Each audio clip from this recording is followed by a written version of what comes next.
പുതുയുഗയാത്രയിൽ കുറ്റ്യാടിയിലെ വേദിയിലുണ്ടായ പിടിവലിയിൽ മാധ്യമങ്ങളെ പഴിച്ച പ്രതിപക്ഷ നേതാവ്. സമയം വൈകിയതിനാൽ പ്രസംഗിക്കേണ്ട എന്ന് തീരുമാനിച്ചത് ഷാഫി പറമ്പിൽ തന്നെയാണെന്ന് സതീശൻ പറഞ്ഞു. സംസാരിക്കണമെന്ന് അധ്യക്ഷൻ നിർബന്ധിച്ചപ്പോൾ ഷാഫി തടയുകയായിരുന്നുവെന്നും വി.ഡി. സതീശൻ പറഞ്ഞു. നടന്നത് സ്നേഹത്തള്ള് എന്നാണ് DCC അധ്യക്ഷൻ പ്രവീൺ കുമാറിന്റെ പ്രതികരണം. എന്നാൽ സംഭവിച്ചത് പാർട്ടിക്ക് നാണക്കേടായി എന്നാണ് ഒരു വിഭാഗത്തിന്റെ നിലപാട്. എല്ലാവരും ഇത് ചെയ്തു. അപ്പോൾ ഷാഫി പറമ്പിൽ പറഞ്ഞു, നിർബന്ധമായിട്ട് പറഞ്ഞു, പ്രതിപക്ഷ നേതാവിനെ വിളിച്ചാൽ മതി, ഞാൻ സംസാരിക്കുന്നത് വേഗം തീർത്തെന്ന് പറഞ്ഞു. അപ്പോൾ പ്രമോദ് പറഞ്ഞു, ഇല്ല ഷാഫി സംസാരിച്ചേ പറ്റുള്ളത് പറഞ്ഞു. അപ്പോൾ വേണ്ടാന്ന് പറഞ്ഞിട്ട് പ്രമോദിനം പിടിച്ചു മാറ്റിയ ഒരു പ്രധാനപ്പെട്ട മാധ്യമം ഒരു വാർത്തയും കൂടി കൊടുത്തു. അതാണ് മുല്ലപ്പള്ളി രാമേന്ദ്രൻ വീണുപോയത്. എന്തിനാണ് പച്ചക്കള്ളം പറയുന്നത്? നിങ്ങളുടെ ക്രെഡിബിലിറ്റി പോകും. മുല്ലപ്പള്ളി രാമേന്ദ്രൻ എഴുന്നേറ്റ് ഞാൻ പ്രസംഗിക്കാൻ തുടങ്ങിയപ്പോൾ അദ്ദേഹം സീറ്റിലേക്ക് ഇരുന്നു. ഞങ്ങൾ 60,000 വോട്ടിന് തോട്ടം മട്ടന്നൂരിൽ ഉൾപ്പെടെയുള്ള ജാഥ എന്തായിരുന്നു എന്ന് കേരളം വിലയിരുത്തുന്നുണ്ട്. അപ്പോൾ അതിൻ്റെ ഒരു ശോഭ കെടുത്താൻ വേണ്ടിയിട്ട് ഇല്ലാത്തൊരു കാര്യം ഊതി വീർപ്പിച്ച് ഒരു നെഗറ്റീവ് വാർത്ത, അത് ശരിയല്ല. ഒരു ജാഥ ഇട്ട സമയത്ത് നിന്നും വൈകിയെത്തുമ്പോൾ അത് ജാഥയാവട്ടെ കൺവെൻഷനോടെ യോഗമാട്ടെ സംഘാടകർ ഒരുമിച്ചിരുന്ന് ചില തീരുമാനങ്ങളും ഭേദഗതിപ്പെടുത്തും. ആ ഭേദഗതിയിൽ ഇങ്ങനെ വാർത്തയ്ക്കിൽ എന്താ നമ്മൾ ചെയ്യുക?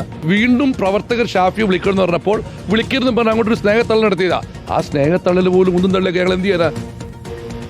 ഷഹദ് റഹ്മാൻ വിവരങ്ങളുമായി. ഷഹദ്, ഏതായാലും വേദിയിൽ ഉന്തും തള്ളും ഉണ്ടായിരുന്നു എന്നത് ദൃശ്യങ്ങളിൽ വ്യക്തമാണ്. അത് ഷാഫിയും പ്രതിപക്ഷ നേതാവും തമ്മിലുള്ള ഏറ്റുമുട്ടൽ എന്ന രൂപത്തിലേക്ക് ചിലരെങ്കിലും വ്യാഖ്യാനിച്ചിട്ടുണ്ട്. പക്ഷേ യഥാർത്ഥത്തിൽ ആ വേദിയിൽ ഉൾക്കൊള്ളുന്നതിലധികം ആളുകൾ തള്ളിക്കയറുകയായിരുന്നില്ലേ? അതല്ലേ ഈ ഉന്തും തള്ളിനും കാരണം? മാത്രമല്ല, മൈക്ക് കിട്ടിയ ഒരാൾ തുടക്കത്തിൽ പ്രസംഗം നീട്ടി. ആ പ്രസംഗം നീട്ടിയത് കൊണ്ട് ഷാഫി ആദ്യം വിളിച്ചില്ല. അങ്ങനെയൊക്കെയുള്ള ചില കുഴപ്പങ്ങൾ അവിടെ സംഭവിച്ചില്ലേ ഷഹദ്?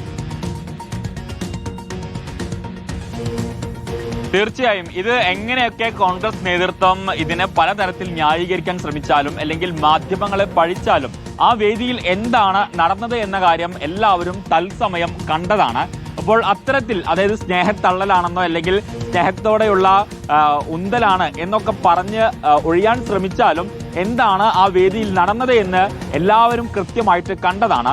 ഇതിൽ ഏറ്റവും പ്രധാനപ്പെട്ട കാര്യം എന്ന് പറയുന്നത്, അതായത് ഈ പ്രതിപക്ഷ നേതാവ് V.D. സതീശൻ ഈ വേദിയിൽ സംസാരിക്കുന്നതിന് മുൻപ് MK രാഘവൻ MPയും അതുപോലെ തന്നെ പാറക്കൽ അബ്ദുള്ളയും ഉൾപ്പെടെയുള്ള ആളുകൾ ആ വേദിയിൽ സംസാരിച്ചിട്ടുണ്ടായിരുന്നു. സ്വാഭാവികമായിട്ടും പിന്നെ വടകരയുടെ MP ആയിട്ടുള്ള ഷാഫി പറമ്പിലിനെയാണ് ക്ഷണിക്കേണ്ടത്. കുറ്റ്യാടിയിലാണ് ഈ പരിപാടി നടക്കുന്നത്.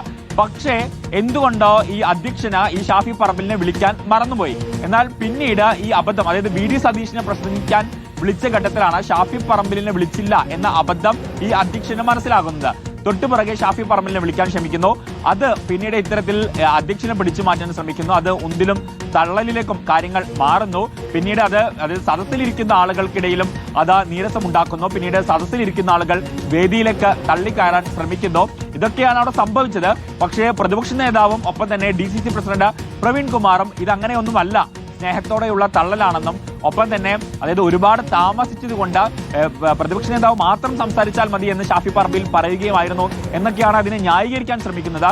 ഏറ്റവും ഒടുവിൽ പ്രതിപക്ഷ നേതാവ് തന്നെയാണ് പിന്നീട് പ്രതിപക്ഷ നേതാവിന്റെ പ്രസംഗം അവസാനിച്ചതിന് ശേഷം ഷാഫി പറമ്പിൽ MPയെ ഈ വേദിയിലേക്ക് സംസാരിക്കാൻ ക്ഷണിക്കുകയും ചെയ്തിട്ടുണ്ടായിരുന്നത്.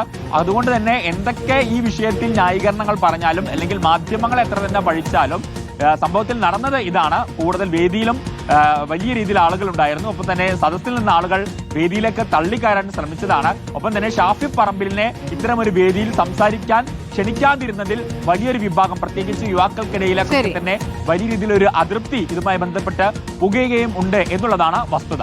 ശരി, ഷഹദ് റഹ്മാനാണ് വിവരങ്ങൾ നൽകിയത്.